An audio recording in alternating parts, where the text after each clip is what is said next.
En tribune VIP, Yannick Borel, tout récent champion du monde et champion d'Europe d'épée en individuel. Yannick, vous avez survolé la finale des championnats du monde en Chine cet été, un titre qui confirme la maturité, c'est ce qu'on peut dire?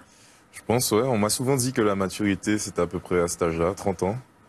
Dans mon sport, c'est un sport de maturité en plus. Après, c'est pas tout le temps vrai, puisque le champion olympique en 2016, il a à peine 20 ans. Donc, moi, je suis content, ça c'est arrivé au bon moment, enfin, je pense. Enfin, c'est toujours au bon moment qu'on gagne. Évidemment. Donc, non, c'est un super souvenir. Et quelques semaines plus tôt, vous remportiez votre 3e titre d'affilée de champion d'Europe. Vous êtes arrivé en Chine plein de confiance, finalement.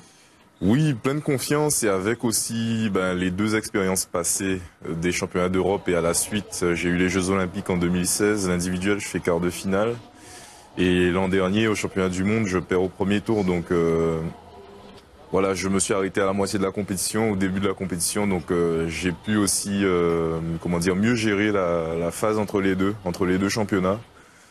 Et ça s'est bien passé et je pense que je vais rester sur cette optique-là. Ce doublé, c'est du jamais vu depuis 20 ans et Hugo Bry. Vous avez donc l'un des plus beaux palmarès de l'escrime français. Est-ce que vous avez conscience d'être le grand leader de votre sport aujourd'hui? Non, alors je fais surtout, je reste dans le moment présent, quoi. Je regarderai peut-être derrière moi quand j'aurai arrêté. Aujourd'hui, il y a déjà de très grands athlètes. On parlait de Jean-François Lamour tout à l'heure.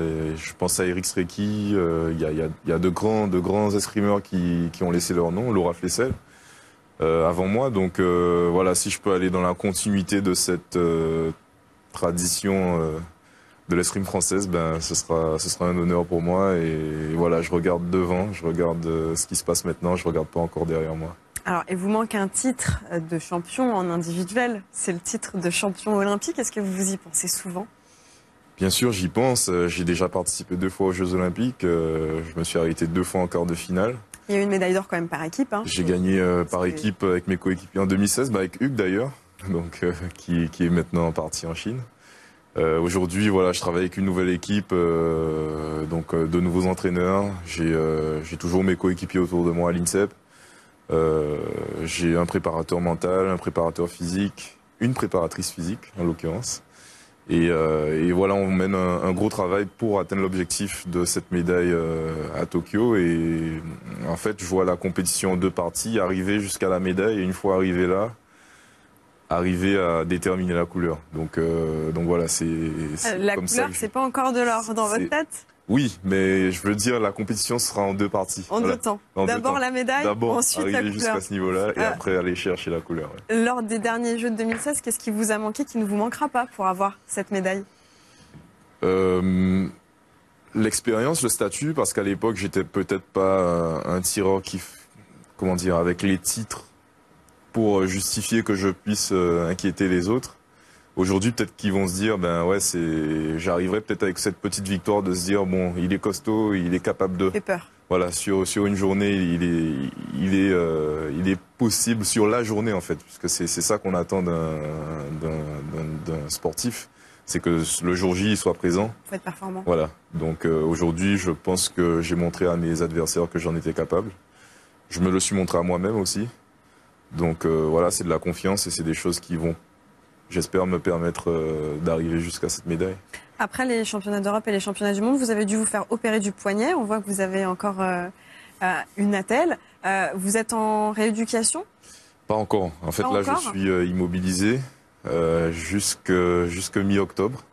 Ensuite, et après, je commencerai 6 semaines de rééducation. Donc, ma saison reprendra... Enfin, ma saison. Je reprendrai l'escrime normalement vers fin octobre, début décembre. Fin novembre, début décembre. Et je reprendrai ma saison escrime en janvier. Et vous pensez retrouver votre niveau à partir de quel moment? Je vais travailler. De toute façon, dès la rééducation, ça va compter pour ce qui va venir derrière. Donc, je vais travailler pour arriver, pour revenir à mon meilleur niveau, pour retrouver toutes les fonctions de mon poignet et de ma main. Et une fois retrouvé ce niveau, il ne faut pas que j'ai d'excuses une fois arrivé en compétition. C'est-à-dire que si je m'inscris sur la compétition, c'est que je suis capable de reproduire ce que j'ai produit ces 2 derniers, c'est quelques temps. Donc, Donc voilà, c'est l'objectif, c'est avec l'équipe qui est autour de moi et qui l'est depuis un moment maintenant, d'arriver à mon plus haut niveau de performance. Puisqu'il y aura à nouveau des championnats du monde en 2019 à Budapest, répétition pour les Jeux 2020. Non, c'est vraiment différent. Les championnats du monde, les Jeux olympiques, c'est des événements différents. Mais c'est vrai que c'est des tests. Voilà. Après, il y aura un nouveau titre à gagner et j'ai pas envie de m'en priver. Donc voilà. J'aurai peut-être des adversaires différents, peut-être les mêmes, mais ce sera un jour différent. Et les Jeux olympiques, c'est encore autre chose. Il faut d'abord se qualifier. Et la qualification est souvent plus dure que la compétition elle-même. Donc je sais qu'il y a des challenges qui arrivent et c'est pour ça que je fais du sport, c'est pour relever des défis et voilà, c'est très excitant de se dire que tout ça approche et bon au final je repars un peu de zéro, enfin, entre guillemets, mais c'est un challenge et j'ai envie de le relever.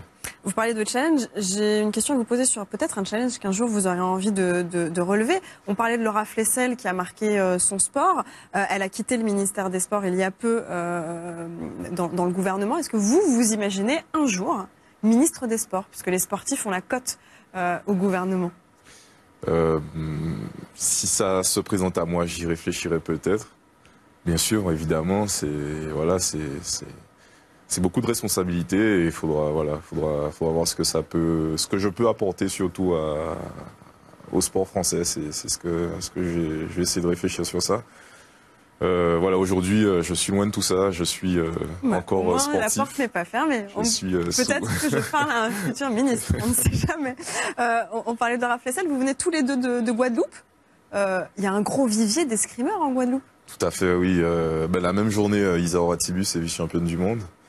Enzo Lefort a été vice-champion olympique par équipe avec Tony Elissé, Jean-Paul. Daniel Gérard a été champion olympique avec moi. On vient tous de la Guadeloupe. Voilà, j'en ai cité quelques-uns, il y en a d'autres. Je pense qu'on a une belle école d'escrime là-bas. Laura a sûrement été le fer de lance et nous a montré que les Guadeloupéens avaient du talent dans ce sport. Donc on y est allé plein de motivation. Aujourd'hui, j'espère que ça va se poursuivre. Il y a beaucoup de talent en Guadeloupe, mais dans beaucoup de sports. Teddy Riner est guadeloupéen, Marie-Josée Pérec était guadeloupéenne. En fait, on se rend compte que dans tous les sports, on retrouve des Guadeloupéens et des Antillais en général. Donc non, j'espère que ça va continuer.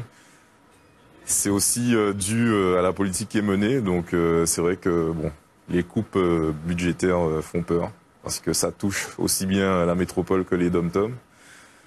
Et c'est...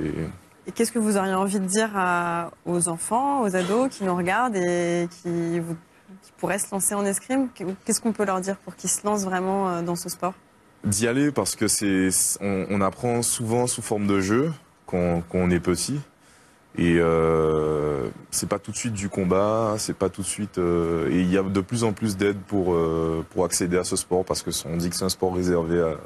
Mais pas du tout. Moi, j'ai appris avec l'école. Mes parents sont pas... Voilà, je viens pas d'une famille très aisée. Je crois que c'est accessible à tous et il faut de plus en plus qu'on développe aussi ça à notre fédération, à ma fédération, de développer l'escrime. Pourquoi pas par l'école, mais la rendre de plus en plus accessible. Il y a plusieurs pistes. Aujourd'hui, ce qui fait vraiment venir les jeunes dans des sports, c'est les médailles aux Jeux Olympiques. Voilà, c'est les têtes d'affiche. On compte sur vous pour 2020. Alors voilà, tout repose sur vos épaules.